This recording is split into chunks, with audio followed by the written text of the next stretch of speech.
आयोजन करण्यात आले त्यानिमित्त भगवतकाराची चर्चा बैठक या ठिकाणी सुरू आहे. या भगवतकाराच्या चर्चा बैठकीमध्ये सर्व भगवान बाबा हनुमान उपस्थित आहे. भगवतकाला माझ्या प्रणाम.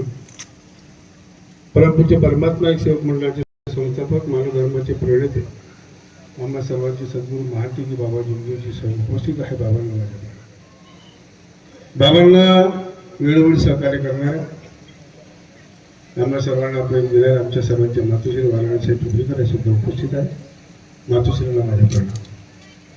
आजच्या कार्यक्रमामध्ये प्रामुख्याने उपस्थित आजच्या कार्यक्रमाचे अध्यक्ष परमपूज्य परमात्मा एक सेवक मंडळाचे अध्यक्ष सन्मान्य रवींद्रजी राजेंद्र साहेब.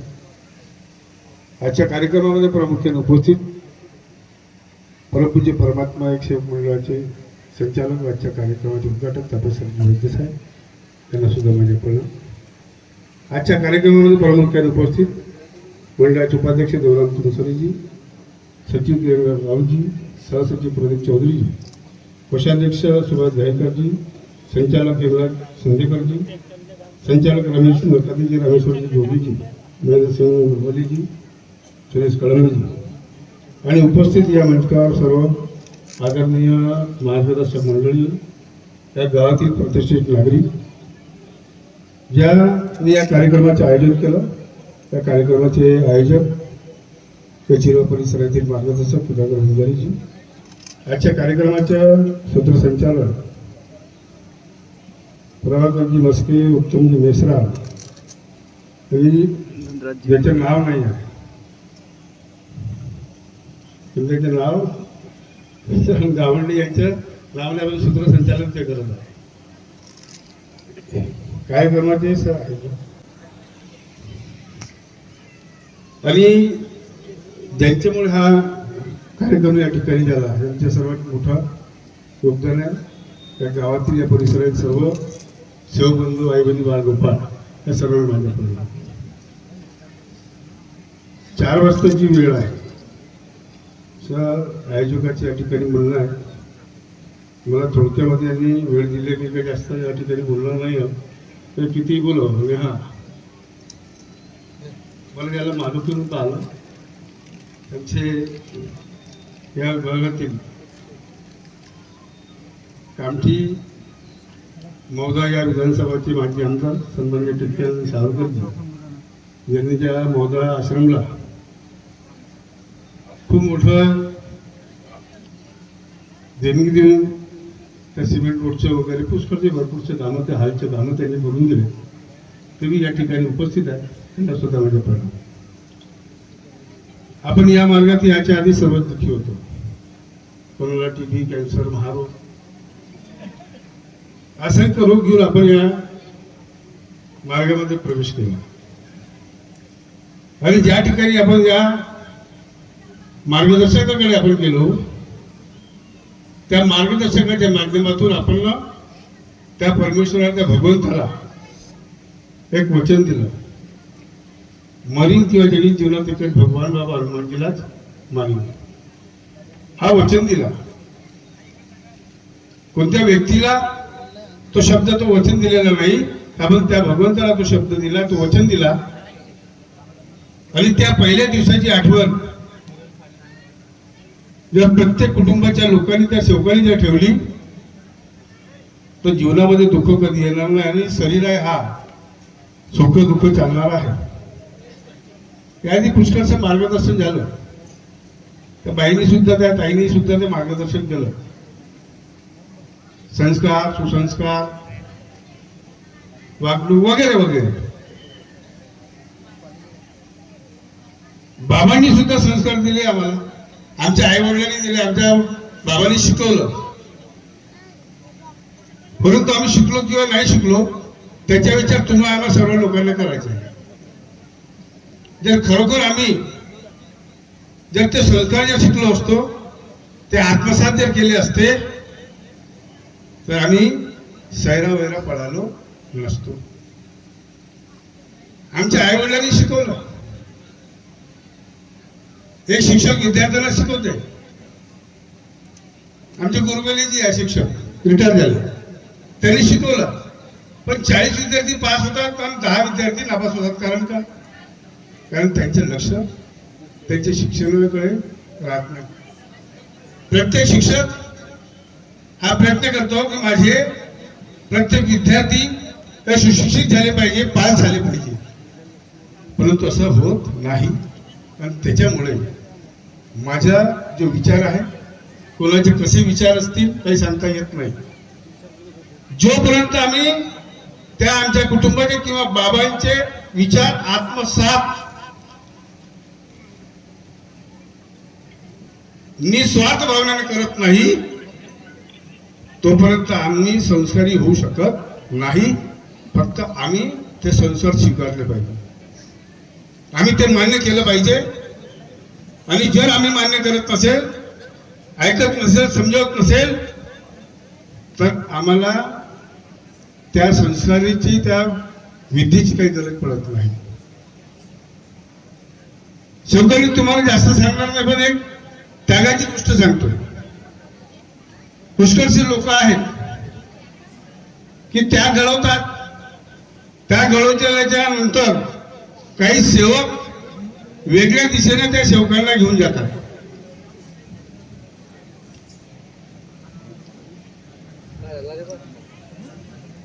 आमच्या इकडे एक जुना एक त्यागी सेवक आहे. त्या त्यागी सेवकाची परिस्थिती त्यागाच्या हवनाच्या दिवसापासून त्याची परिस्थिती दिवसेंदिवस खराब होत चालली. काम करतात, मुलं करतात, पत्नी करते, 40-50 हजार रुपये महिन्याची कमाई त्याची दर महिन्याला होते, परंतु कुटुंबामध्ये ते पैसे पूर्ण परवडत नाही. कर्ज सुद्धा घेतलं, घरावर कर्ज घेतलं, घर सुद्धा विकायची पाळी आली. 11 लाख रुपयाचं कर्ज आहे, 7 लाखाचं त्याचं घर आहे. त्या सेवकाने ज्या दिवशी त्याग केला, सर्व सामान आणलं, लोक काही सेवक लोक जबरदस्तीने जेवण सुद्धा करायला लावतात. जेवण 100-200 लोकांचं स्वयंपाक करायला लावतात. त्याची परिस्थिती पाहत नाही. आणि ज्या गोष्टी तुमच्या समोर जे सांगतो आहे, त्या सत्य गोष्टी तुमच्या समोर सांगतोय की असा प्रकार आमच्या सेवक भावांमध्ये, कोणाच्याही कुटुंबामध्ये अशा प्रकारचे कृत्य घडू नये. त्या एका सेवकाने त्याला सांगितलं, पैसे नाही का, मग तू पैसे हे घे, दुसऱ्याकडून अनेक वाल्याकडून पैसे घेतले. रामेश्वर जोगीजी दुसऱ्याकडून ते पैसे उधार घेतले. त्या सेवक नव्हता, दिले पैसे. रगडाचा सेवक आहे नकादेवी. त्यांनी फोटो आणली, हवन गेला, आणि प्रत्येक हवनामध्ये त्याच्याजवळ पैसे राहत नव्हते. कसा प्रसंग आला. आणि आम्ही सांगतो त्यागामध्ये उसनवार करू नये, उधार करू नये. किराणा दुकाने आम्हाला नेहमीच्या तो चालते, परंतु त्याने उधार पैसे घेऊन फोटो आणली, आणि आजपर्यंत तो माणूस, त्याच्या कुटुंब आतापर्यंत दुखी आहे. आतापर्यंत दुःख आहे, बिमारी चालते, पैसा येते, परंतु पैसा टिकत नाही. कसा टिकल? इकडून लोन उचलणं, तिकडून लोन उचलणं. म्हणून आदरणीय आमची मार्गदर्शक मंडळी, ज्या मंडळाच्या मूलभूत पाया सेवक बांधव, जे चांगले विचारांचे सेवक आहेत, त्यांनी कधीही दुसऱ्या सेवकांना अशा प्रकारचे प्रलोभन देऊन उधारवादी करून हवन करण्यास कधी बाध्य करू नये. त्यामुळे आम्ही जर ते हवन करतो, देव 100-200 लोकांना जेवण चालतो, तर आमची वाहवाही होते. परंतु आज त्या कुटुंबामध्ये एवढं मोठं संकट आलं, त्याच्या का त्याला जबाबदार कोण राहील? लोक सांगतात मानवता, मानव धर्म, त्याला मदत करणं हा मानव धर्म ठीक आहे, परंतु अशी मदत करणं ज्या नियमाच्या बाहेर जाते, व अशा प्रकारचे कोणतेही लोकांनी कार्य करू नये. एका सेवकाने पैसे नव्हते, ऑनलाईन पैसे मागवले फोटो करता ऑनलाईन, आणि ते फोटो मग त्यांनी दुसऱ्या सेवकांनी बी तसं ते कृत्य केलं. रस्त्यात जाता जाता ती फोटो फुटली, रस्त्यामध्ये जाता जाता फुटली. ऑफिसमध्ये गेला, कर्मचाऱ्यांनी बसवलं, तू बस म्हणे चुपचाप. बसला तो. आता सांग म्हणे काजाला फोटो काऊन फुटली? काही ना काही धक्का लागला असेल, काही ना काही झालं असेल. नाही म्हणे काही नाही. मग काही वेळाच्या नंतर मग तो सेवक सांगते, अजी साहेब म्हणे मी ना म्हणे ते उधारीत पैसे आणले, ऑनलाईन पैसे बोलवले आणि त्याचे ते फोटो दिले म्हणे. बाबांनी सांगितलं कर्ज काढून सण साजरा करू नये. मग आम्ही कसं करतो? बाबाच्या आदेशाचे उल्लंघन करतो का नाही? बाबाचे विचार आहे फक्त ऐकतो, आत्मसात करत नाही. आणि म्हणून आत्मसात करणे, त्याला अंगी बाळगणे हे अत्यंत महत्वाचे आहे. जर आम्ही बाळगलं नाही, आम्ही जर केलं नाही तर काही अर्थ नाही. नाही फक्त म्हणतो आम्ही व्याख्या मानव धर्माची माणसाने माणसासारखी सारखं वागावं. कोण वागते नाही वागत त्याच्या त्यांनी विचार करावा. त्या मी असो किंवा अजून कोणी असो. आदरणीय या ठिकाणी सन्माननीय वंजारीजी मला सांगितलं की साहेब तुम्ही 10 मिनिटं, त्यांनी मला बोलले 10 मिनिटं. 5 मिनिटं महिन्यामध्ये लागते नावं, लोकांचे नावं घेता येता होते. परंतु हे 2 उदाहरणं तुम्हाला याच्याकरता दिले की तुमच्या आजूबाजू तुमच्या परिसरामध्ये जे असं जर कुठे कृत्य होत असेल अजिबात होऊ देऊ नका. बाबाच्या नियमाचे उल्लंघन करू नका. तुम्ही जर उल्लंघन केलं, तुम्ही आज जर शान दाखवली तर उद्या तुम्ही उघड पडल्याशिवाय राहणार नाही. ही गोष्ट जीवनात कधी लक्षात द्या. आज नाही तर उद्या त्या होऊन जाईल तुमच्या. परंतु तुमच्या कुटुंब जर उद्ध्वस्त झाला त्याला खूप वेळ लागणार आहे. भगवान पडून जात नाही.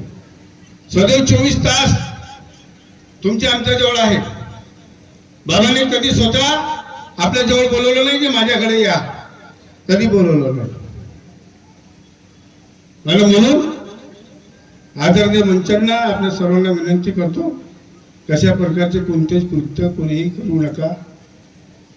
आई वडिलांची सेवा, पुष्कळचे लोक आता त्या विषयावर जास्त बोलतात. कारण आहे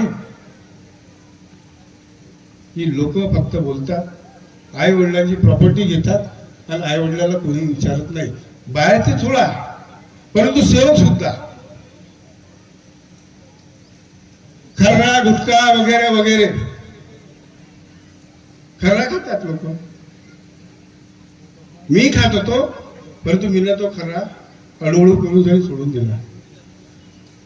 या मंचकावर आमचे बाळूजी शेडके साहेब, आणि चेहरा दिसला नाही, चमकला एकदम चेहरा. खर्रा खाणं म्हणजे आमचं शरीर खराब करणं आहे. आणि तो खर्रा गुटखा हळूहळू आपण सर्वांनी बंद करावा. सुभाषजी दहीकर साहेब बाहेर गेले का? आलेच नाही.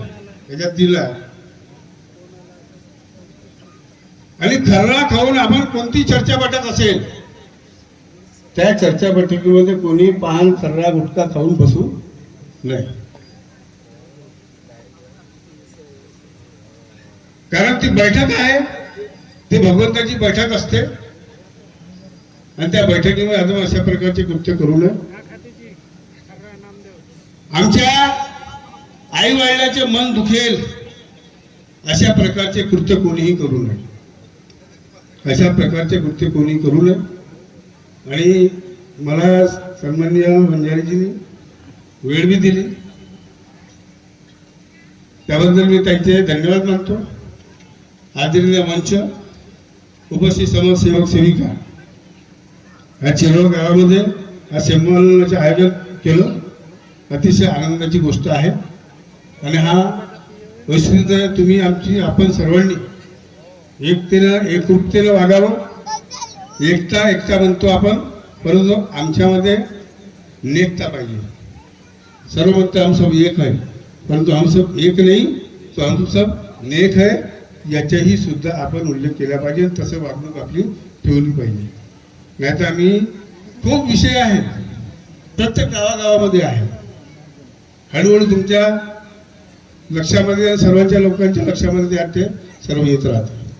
कोणी या ठिकाणी काही जास्त बोलत नाही. आदरणीय मंचाचे संत रामदादा गावंडे, त्यांचे सहकारी, संपूर्ण आयोजक मंडळी, आदरणीय मंचाचे मी मनपूर्वक अभिनंदन करतो, आभार मानतो. आपल्या शब्दाला या ठिकाणी विराम देतो. धन्यवाद सर्वांना. माझ्या नमस्कार.